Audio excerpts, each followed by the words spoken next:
All right, mates. Welcome back to the channel, JL Scott Fishing. Hope everybody is doing well. We are going to start off resources for how to make you a better angler for 2023. The things that you can do off the water to set you up to be a better angler and have a better fishing experience when you're out on the water. The ultimate goal is to increase your catch rates. And so many people will show up at a ramp unprepared, okay? Just kind of winging it. And that's fine. That works for some people, okay? But for most people, especially starting out in new water, you kind of want to know some basic things going on in the river system. And so we're starting a series of resources, things that you can have on your phone, okay? Things that you have on your phone when you're on the way to the ramp. So you know what the water temperature is before you get there. You know what the water level is. You know what's going on in the river system. Is the water rising? Is the water falling? All these things are going to contribute to whether or not you've effectively brought the proper baits, okay, with you for that particular day. The river changes every single day, mates. I cannot say that enough. Every time I'm out there, there's a change. It could be a subtle change or a drastic change, a foot in water level, right? What a 2 degree, 3 degree shift in water temperature over the course of a few days. All of this stuff is going to impact the actual behavior of your target species. So right here, you want to go to weather.gov, and for the Mid-Atlantic region, that's MARFC/water temperatures. Okay, I'll put this in the description. This link in the description for you. So weather.gov, Mid-Atlantic region, FC/water temperatures. All right. You can see on the screen here, this is the DMV area, the District of Washington, Maryland, and Virginia here. And you've got Potomac coming all the way right on up into the DC.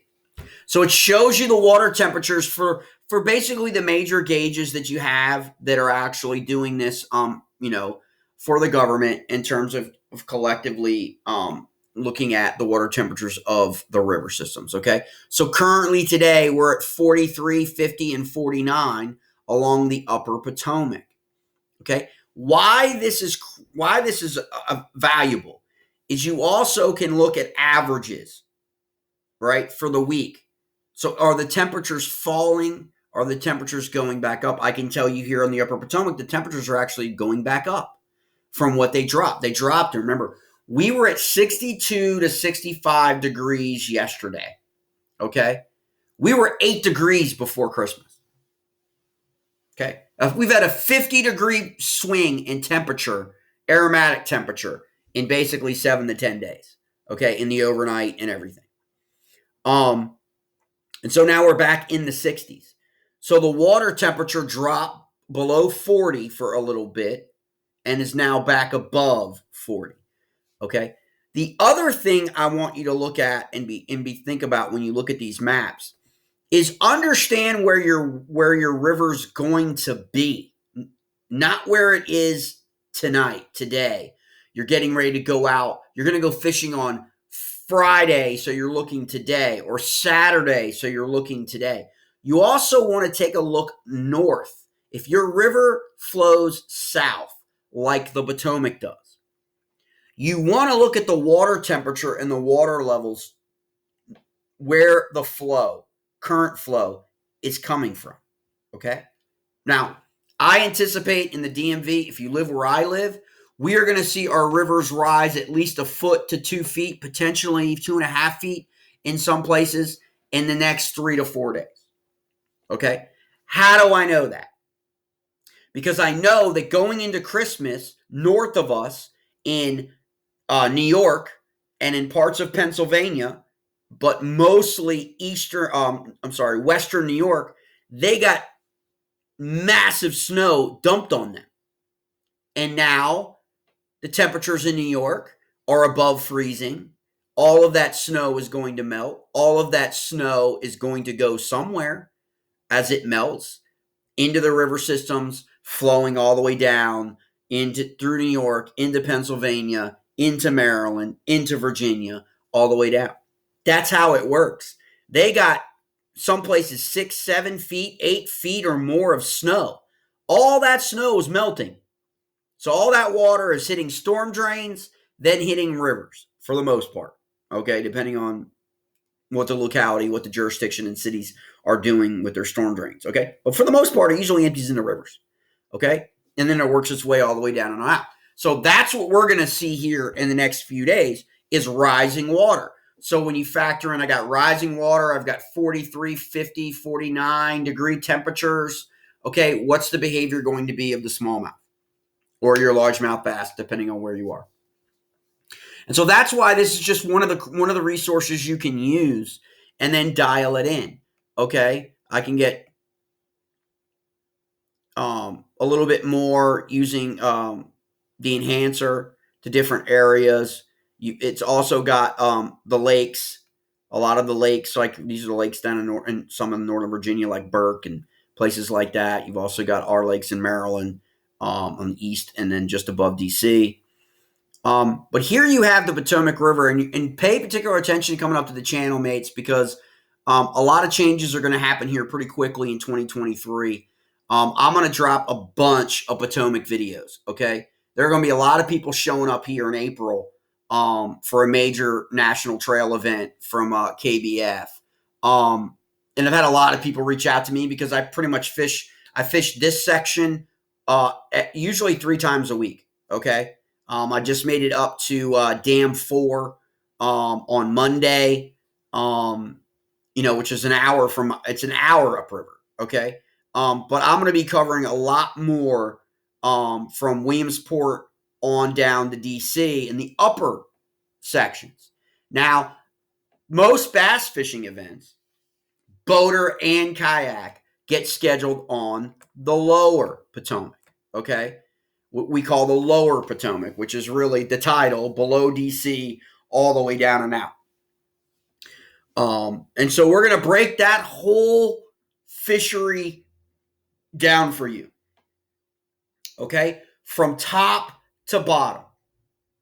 We'll start with Featherstone Wildlife Refuge. It's kind of like not very many people talk about it, okay, but I'll just leave it at that. Not many people talk about it. All right. But that's up there at the top. And then obviously you've got the creeks that roll down the Virginia side. You've got Powell, Potomac. You've got everything going down. And you've got the Maryland side.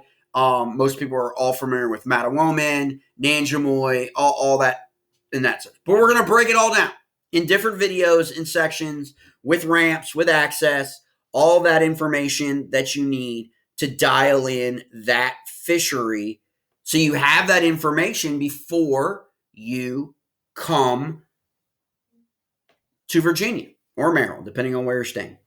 And that's what we want to do. We're going to do it for Lake Murray because we're going to be going down to Lake Murray in late February.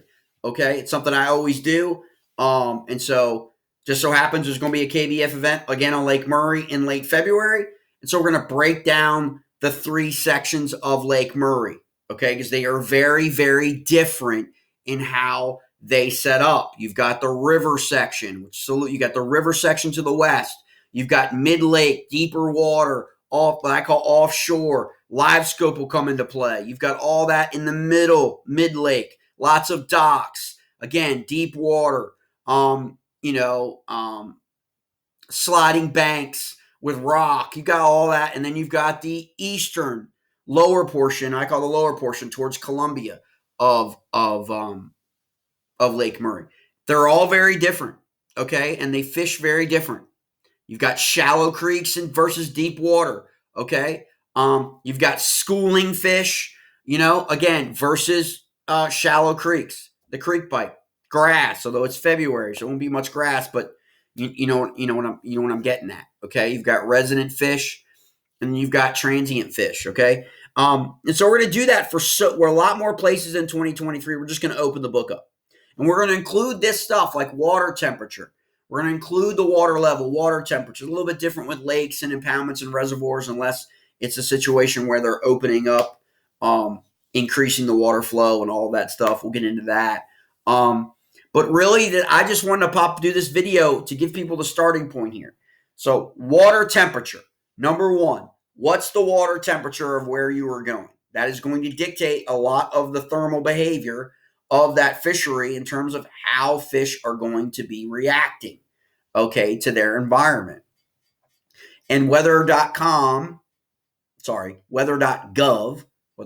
just kind of check out what the weather is. Weather.gov provides you this information, and you can get this for anywhere you're going. You just have to enlarge the map. I mean, I could dial this in even more.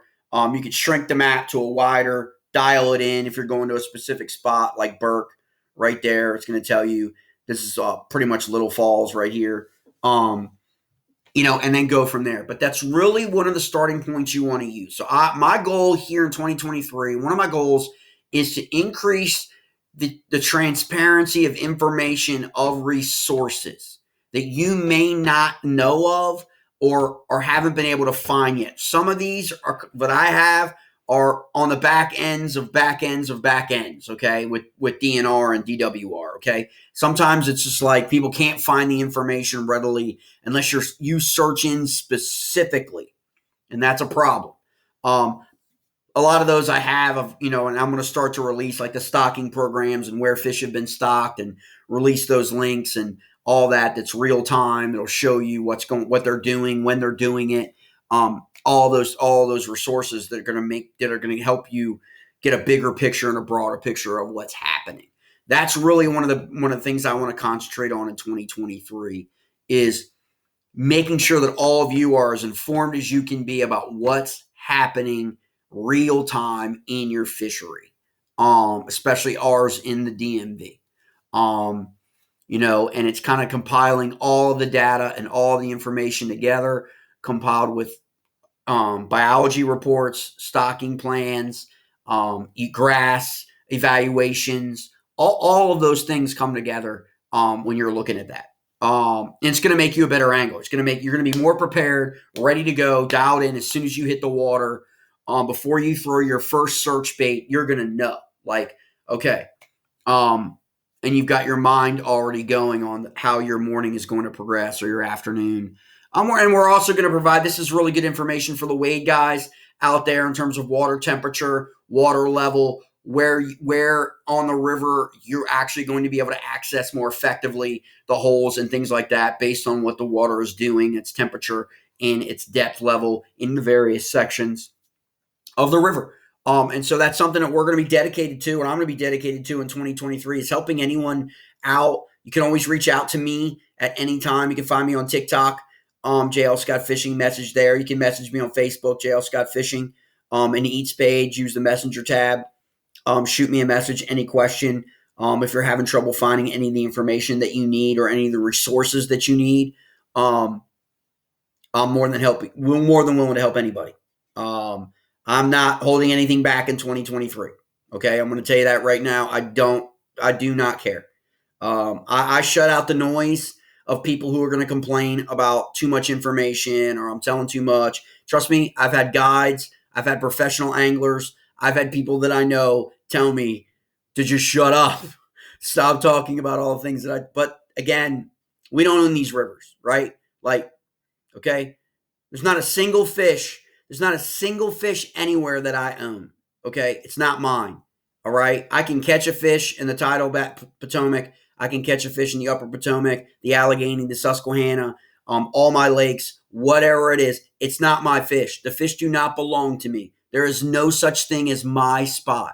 The my spot mentality is for people who have private lakes and private access and private ponds that's on private property. Everything that's on public property belongs to everybody.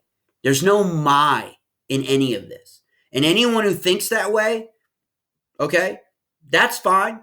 Good luck. Well done you. I wish you the best, but get over it because the purpose is to get people to fish and to get people on fish. And that's how I look at it. And that's how I'm going to look at it for 2023.